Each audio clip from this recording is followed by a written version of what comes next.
To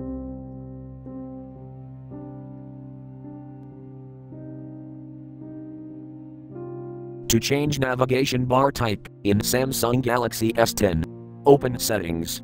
From a home screen, swipe up or down from the center of the display to access the apps screen.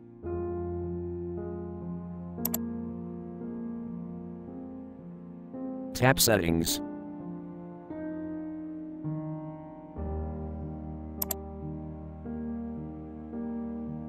Tap Display.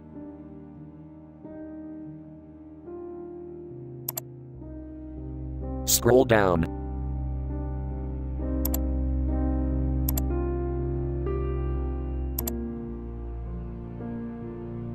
Tap Navigation bar.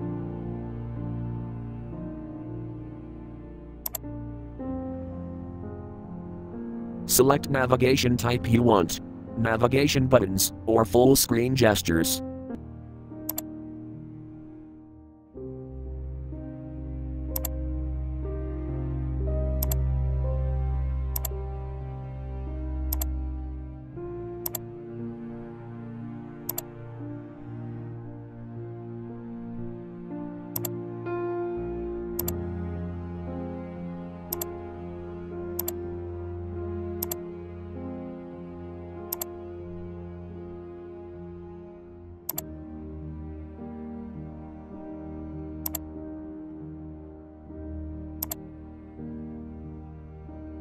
Thank you for watching. Have a nice day.